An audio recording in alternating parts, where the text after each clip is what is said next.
to Roompact's ResEdChat podcast, where we highlight cool people who do cool things and talk about cool stuff in residence life and college student housing. I'm your host, Crystal Lay, and I use the pronouns she, her, and hers. Very excited to talk to you all today about having productive and effective one-on-ones with your student staff. And we have a fantastic guest here today, Mimi Sullivan, who will introduce herself in a moment. But I wanted to do this topic because when I was an RA, my hall directors were fantastic. They were so good with these. They made them look easy. They were warm, they were engaging, they were compassionate. They also held me accountable and challenged me, which was actually really beneficial. But I found that when I actually became a resident director, one-on-ones were hard. I am an introvert and I don't enjoy small talk. And so I had to find something that worked for me, but also made one-on-ones a lot less awkward for my student staff. But I have not supervised RAs in a very long time. And although I was an RA myself, the work that RAs do is very different because so many things have changed over time. So I thought, let's talk to someone who's really good at one-on-ones with student staff and also has more recent and direct students experiences with student staff. So I will start off with having our guest introduce herself. Hi, everyone. My name is Mimi Sullivan. I use she, her pronouns as well.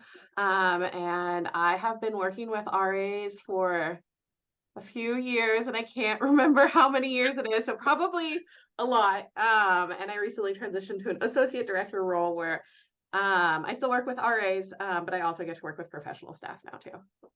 Wonderful. And the other cool part is that I actually have known you since you were a student staff member when we both were at Sonoma State. And I am just so proud of you.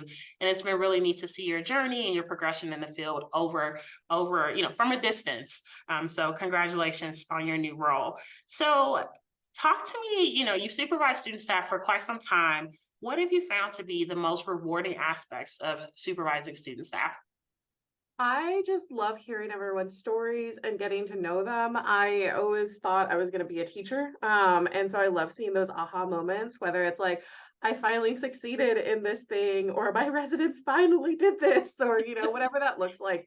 Or maybe it's just like, wow, like this year was tough, but like we made it through together. Like everyone has a different like moment where it clicks and a moment where they can look back and be proud of themselves. And I just like to be like an active like participant or cheerleader, or like I don't want to use the word voyeur, but like someone that's like looking in and like watching them like go through this journey. That's really weird, but that's kind of my favorite part, is watching people like have that like aha moment where like I did this. So that's probably like, yeah, working with RAs is my favorite part. Yeah. Yeah, the aha moments, because there's always going to be one of that, where something sinks in or they realize this is why I'm doing this. This is pretty cool. And sometimes I think that aha could be, I don't know if this is for me, right? I think it varies, but that's the moment that I think we get to see when you live with students who, work and live in. So thanks for sharing that. So now let's delve into the topic of creating supportive supervisory relationships with student staff. What would you consider to be your must-dos or top tips in that regard? Yeah, my like number one above all else is be authentic. I appreciate you sharing that you were an introvert. And small talk was hard. I never felt that way with you, but I think being authentic is huge, because I used to think that me being an introvert as well, like everyone's like so loud in the field and like so confident with themselves in the field. And I'm like, here, I'm like this awkward little nerd sometimes. But I think being authentically me, they're like, no, that's just Mimi and stuff like that. And they're like, I like Mimi for Mimi. Whereas when I tried to like force myself to like be in these positions, it made them be like, I don't really know who she is. Therefore, how do I trust her? How do I build this relationship with her if she can't be authentic with me? So that's like my number one. It's just be you.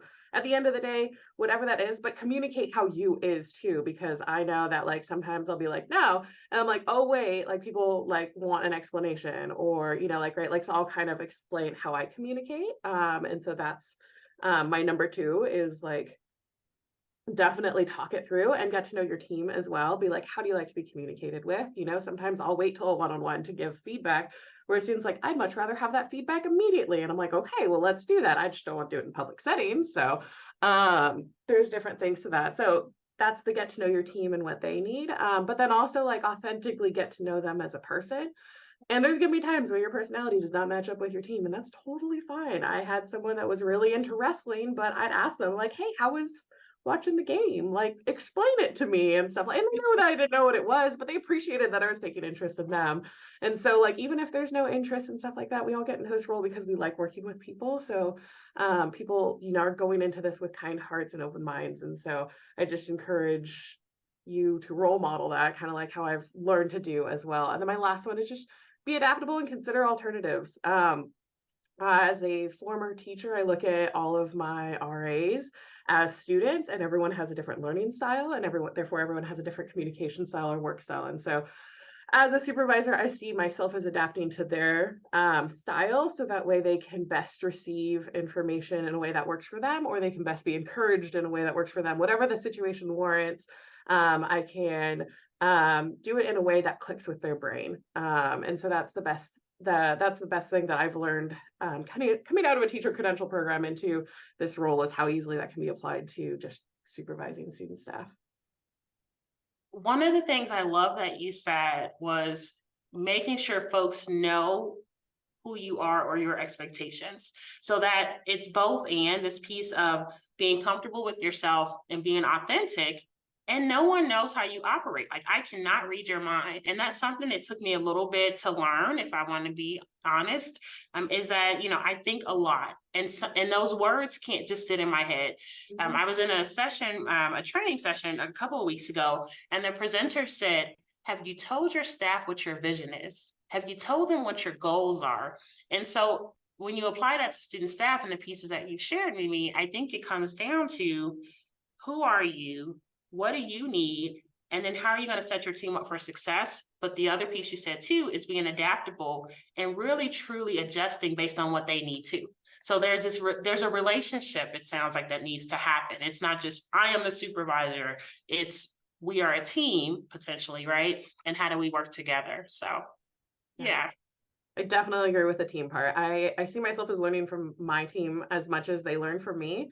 Also because they're younger and they're keeping me young and hip at heart. But they're in it. Like they're the ones working directly with students a lot of the time. So like there's so much that they bring that I'm learning, and be like, okay, well, this is how we're gonna need to adapt our whole style as a team to best meet the needs of our students. So I definitely look at our brains on like equal levels, because they bring in so much as well. That's why you're so good at this. You really focus on how do we make sure that, they get what they need. And then you talked about, you learn from them as well, right? It's a definite two-way street in that relationship. So I want to focus on what I think is a crucial part of the RA experience. And I think you would agree with me, one-on-one meetings between RAs and their supervisors. What are the key topics or elements that you believe should be covered in a one-on-one? Yeah, I mean, at the end, I'm going to say it depends on the day and the situation. However, no matter what, I always try to do a personal check-in with them, see where they're at, because at the end of the day, they're students, number one, but they're human beings above that, right? Like we all go through things, we all go through feelings, life, like stress, happiness, joy, like everything that life comes with, we all go through. And I always try to check in with them, number one. That's the first thing that I do. And sometimes it's like we need to spend our whole meeting talking about this incident to like debrief or process or come up with next steps. But in that, I will always make sure to one, start off with seeing how they're doing, and two, end with seeing how I can support them going forward. And I've learned the biggest thing about support is, me just saying like, hey, how can I support you? They'll be like, I don't know. Like, thanks for the words of encouragement. So like there's been times where I'll say like, hey, I think I'm going to do this. Is this supportive for you? And like, for an example, I had a student that just had a roommate conflict, and then like just multiple issues, one after another, that I was like, hey, how about you don't schedule any one-on-ones with students next week, right? Like you just take the week and you just plan your events and stuff like that. How does that sound for support? And like, that was much more tangible for them than me being like, hey, I care about you, which of course I say that, but having that like support, like being like, okay, I know that I can do this, tends to help them. So I've tried to do that. Not every situation I can find the perfect answer, because sometimes it's just like, I'm here with you, we're going through this as best we can together, but there's only so much that I might be able to like take off of a plate or rearrange or anything like that.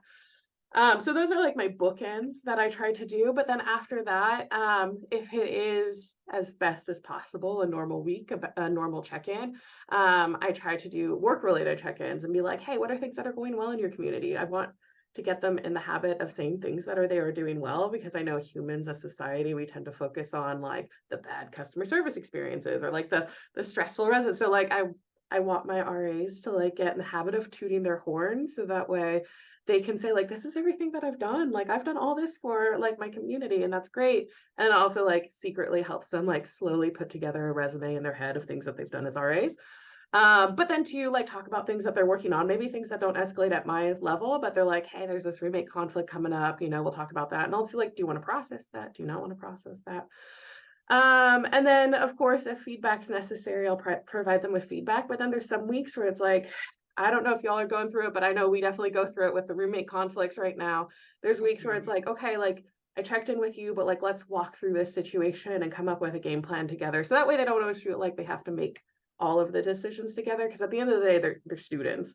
And some of them might be seeing a conflict like this for the first time in their lives too. So I'll take the time and use it. And sometimes that's helpful for them because it allows them time to like either vent or process or debrief and stuff like that. So that way I can hopefully make the situation way less on their shoulders as they like leave my office. So like I said, a lot of it's adaptability and figuring out what they need for that one-on-one in that moment. But my two main things are check-ins and support. I love that. And you also talked about like, do we need to make a game plan for how to approach this thing that's happening in your community and working that through with them? The support piece was really interesting because that's a question we even ask our professional staff. We say, I care about you. I want you to do well. How can I support you?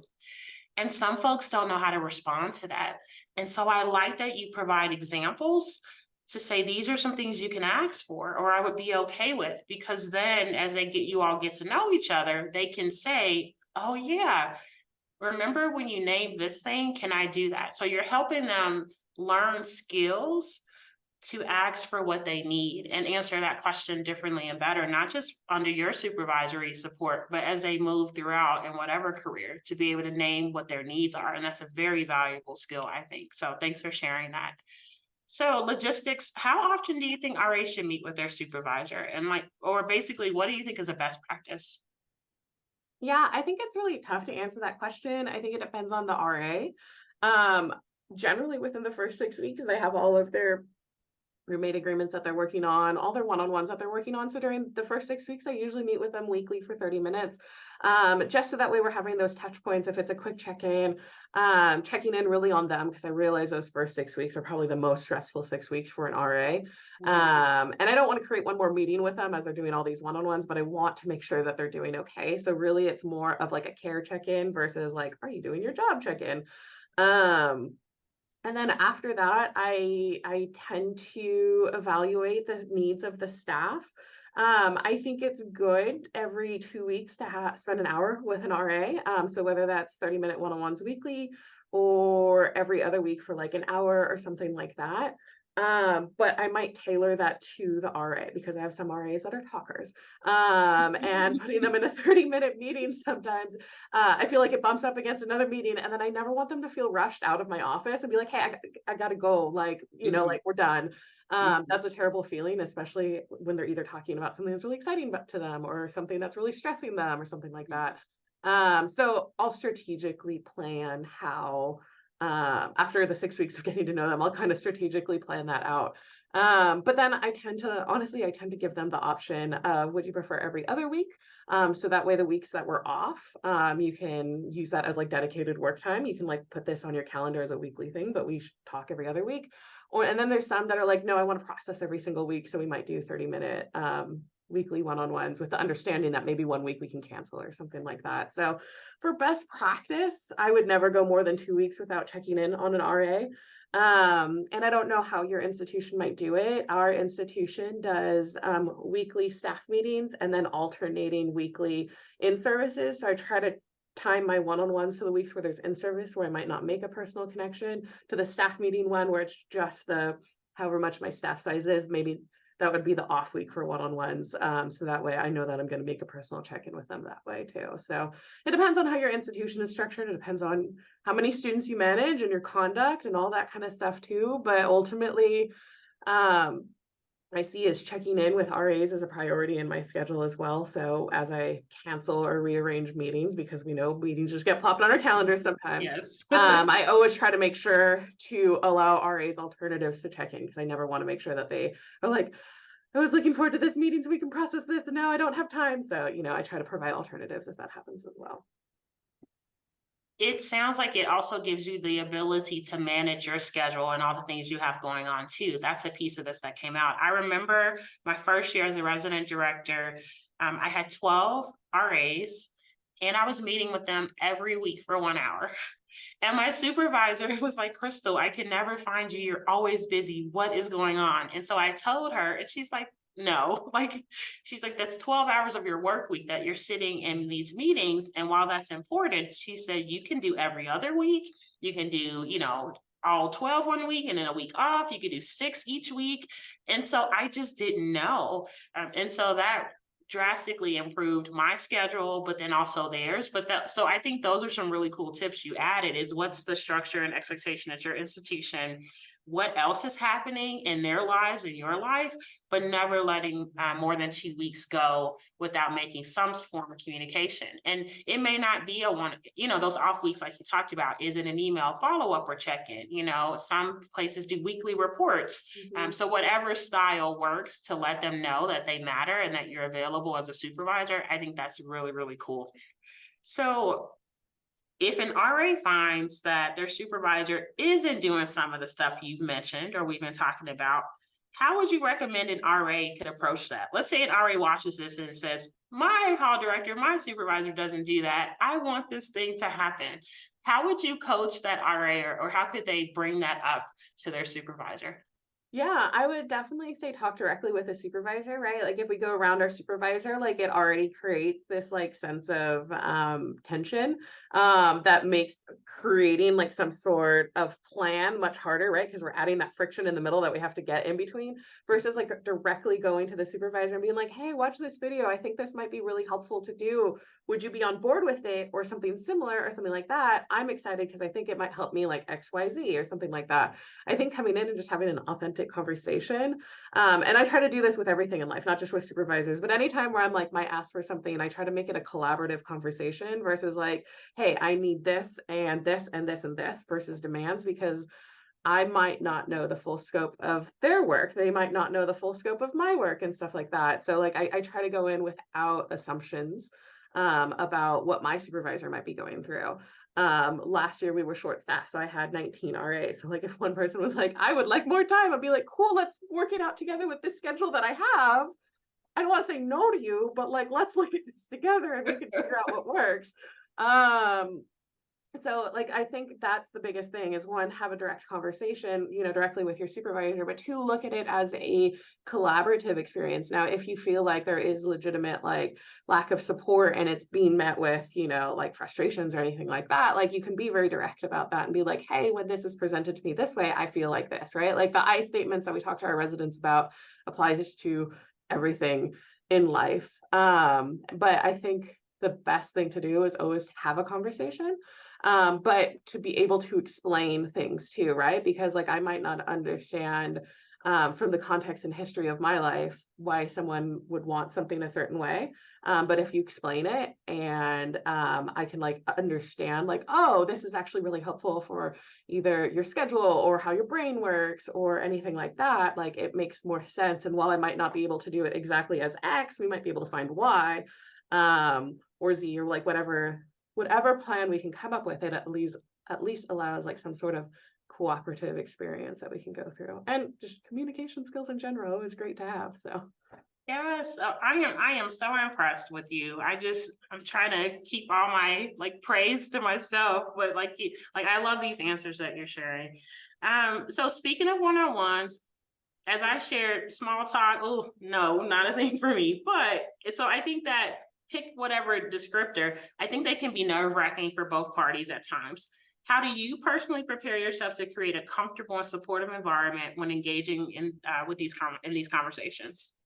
yeah, It's definitely nerve-wracking at first, especially as fellow introvert to fellow introvert who, I'm very happy to get down to business and skip the small talk, which I realize, like, it doesn't build relationships that well all the time. I feel like I have a good relationship, but I realize it doesn't appear that way all the time. So, I definitely make it a part of my schedule, and back in the day when I first started supervising, staff, I had very structured one-on-ones, and it just felt so stale. And I was kind of role modeling after a supervisor that like had a list of things, but I was also professional staff. Like it looked a little bit different, right? Like there are things that we have to cover sometimes.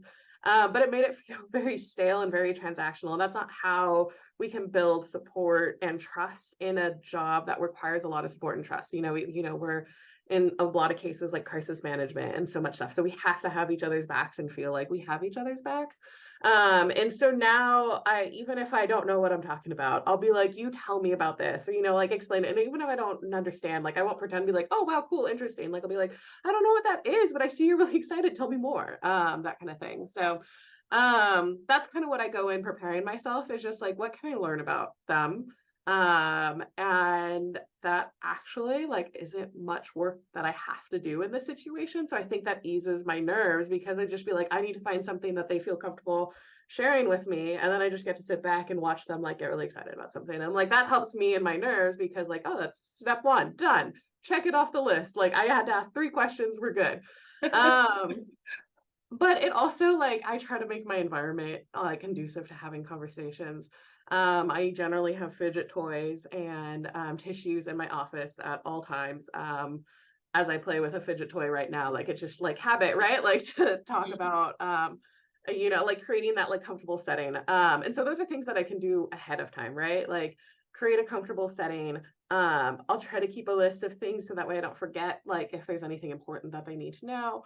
And sometimes I'll tell them like, hey, I'm going to run through the spiel really quick of all the things that we need to cover, but like, let's chat about you afterwards too, because I realize that, like when I get very task oriented, it does feel very transactional and it does feel very stale. But like when I like say, hey, we're going to do this now, it feels less stale and transactional. It shows that I'm seeing them as a person, but also like recognizing like the gravity of the situation, not situation of a one-on-one, but like, that we need to like go through certain things in our one-on-one.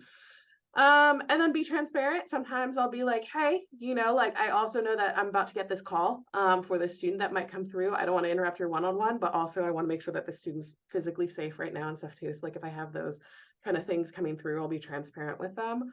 And I embrace the weird. It gets easier after a while once you embrace like your awkwardness, the awkwardness. And like sometimes we'll be like, first one-on-one, it's okay to be nervous, like that kind of stuff.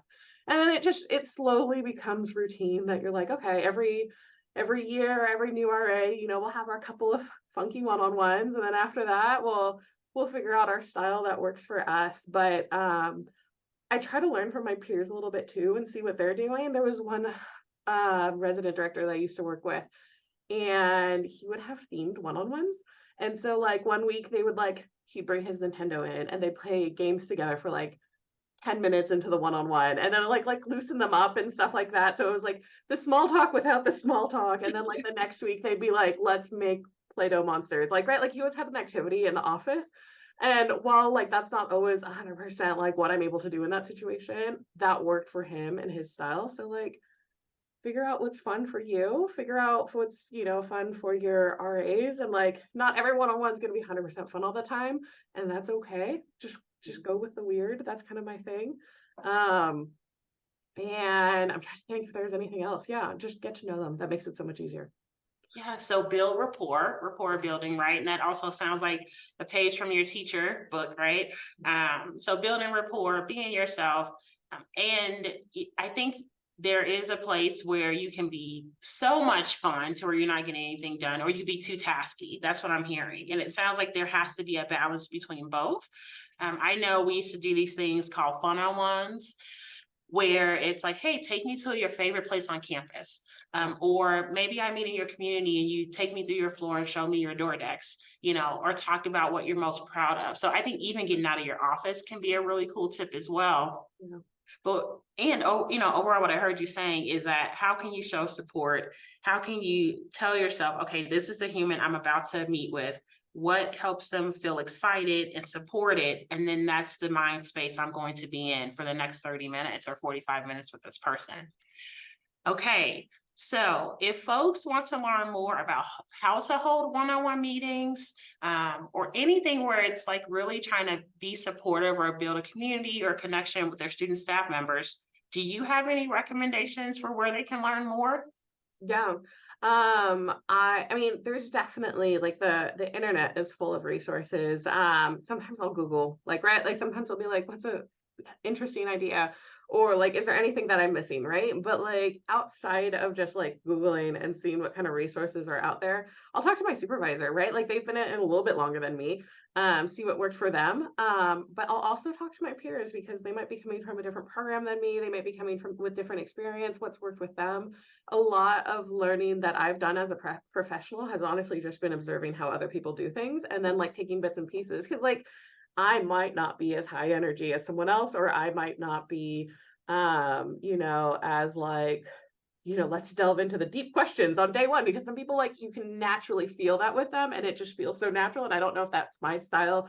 But like I'm able to take bits and pieces, right? And like I do this with my conduct meetings too. I'll hear the spiel that one person gives. I'm like, wow, that's really good. I want to add that to my spiel now and stuff. So talk with people that you're working with. But then there's also like Facebook groups or just general boards that people join. I'm part of a few online, and like people just ask questions, be like, I'm noticing this trend this year. Is anyone else doing this too? Or like, I'm struggling with like trying to get someone to open up with me and stuff like that. Like, what does that look like? And you know what? Like, you might not have that aha moment with your RA, like the first one-on-one. Like, some people like it takes a while for them to feel comfortable and open up. Some people would be like, here's my open book day one. Like, let me tell you everything. And that's okay because like that's us too as supervisors, right? Like some of us might be that way, some of us might not be that way. Like it just shows us as humans. And I think that's the beauty of it. Um, but really, like I look at everyone around me as an expert because like we're all humans, therefore we all have different personalities. Therefore, like there's a key in everyone's style that can apply to like, this specific RA or this specific RA or this, right? Like it depends on the situation. But those are my primary methods of like learning and growing and evolving to have these one-on-ones, is just seeing what everyone else is doing. Also, secretly, we know our RAs talk about us and be like, well, my supervisor does this and my supervisor does that. So I think it's good for us also to like be on the same page and be like, we're all doing this, right? So that way, as they do that, they'll be like, oh yeah, mine does this too, and stuff like that. So They do. I think it was called the RA Code of Silence, where they would talk to each other, but you better not let the supervisor know that we're talking about these things. And there has to be space for them to process with each other. And, at some point say, okay, we really need help. We should probably tell our supervisor that we feel this way or we want these things. But yeah, we definitely had that too when I was an RA. But I like this peer-to-peer learning piece at any level that you're talking about and asking for help. I'm struggling with this thing, or I'm doing this really cool thing and I want to share it, and maybe you want to try it too. So I'm going to sneak in another question because I think you might have a really good perspective on this. So let's say there's a hall director, resident director, pick your title, who had a bad one-on-one, like this did not go well. How do I repair this thing? How do I fix this? Like what type of encouragement or tips do you have to say, hey, you can do this? Like, how do you come back from what feels like an awkward, or a bad one-on-one? I don't know if you've had that experience, but that question popped up. So yeah, I feel like we as student affairs professionals really hold it more than we need to sometimes. And we're in this job because we care, right? Like we're here for the people. And therefore when something doesn't go right, like we feel like our job didn't go right because we're here to like make a positive experience. And when the experience doesn't feel positive, we're immediately like, oh, this is terrible. But sometimes it's not as terrible as we make it out to be. That's my number one. And I'll be like, was it that bad? Okay, if it was, like, I'm not gonna like downplay anything and stuff like that. And like your emotions hold truth, but we need to give ourselves some grace. And a great piece of advice that I got from a supervisor one time was either don't reply to an email or a phone call until your blood pressure has calmed down. And when you think about it, your blood pressure doesn't rise again. And this is for any angry parent or angry student that like comes your way and stuff like that. But sometimes it's like that with RA staff too, of like, sometimes I need to give myself just a little space, not too much space, right? Because we don't want them stewing on a situation longer than they need to as well. But I'll give that advice to like my fellow peers and just be like, hey, like give yourself some grace, give them some grace and stuff like that, but then come back to it. And like sometimes it might be like an email the next day of like being like, hey, I know we didn't leave our one-on-one where we usually do. If you need to check in, let me know. Like reassuring that like no matter what, I'm still here. I'm still your supervisor. We'll still work together. But then also know like we'll have how many other one-on-ones throughout the rest of the semester to do things. I don't know if this is like a great thing of mine or not, but I'm a compartmentalizer. I've learned to do that. So like sometimes I have to give feedback and that feedback is hard for someone to hear and I'll do it, but I'll be like, okay, like feedback over, like now we're going to move on to do the rest of their job, like closing that drawer in my head. And so for some people, you know, they need that drawer to be open a little bit longer, right? And that some people are like, oh, thank goodness you're closing it right away, like we can move on and not pretend it didn't happen, because that's not a good learning experience. But like not let the emotions of the situation have to be going on longer. So I think it depends on the situation, but ultimately, like no matter what, we're their supervisors for the rest of the year, potentially the next year, depending on what RA selection looks like and staffing and villages and buildings and all that kind of stuff. But letting them know, like, hey, no matter what, like, you know, I'm here to support you through thick and thin. I know this job has its ups and downs, but I also know that we're learning together. And every new batch of students that we get, whether it's RAs or residents and stuff like that, every year is going to be different. So there is a learning period for all of us collectively as a university together each year and relearning, you know, how to work together as a team. That is excellent, excellent advice. We've just had such a delightful conversation, full of great information. Thank you so much, Mimi, for joining me today and talking about having productive one-on-ones, and then lots of other advice that I think can apply to so many different settings, not just in our work in one-on-ones, but like you mentioned, conduct meetings, and just life stuff, you know, and how we talk to each other and treat each other. So thank you so much. Thank you so much for having me today. It was great kind of catching up with you a little bit and getting to speak about where we're at in our careers and with students and all that fun stuff. Yes. And to you all listening, thank you so much for joining us on this episode of ResEdChat. If you have an idea of a topic or person that you'll like us to have on the show, please let us know by reaching out to Roompact. Take care.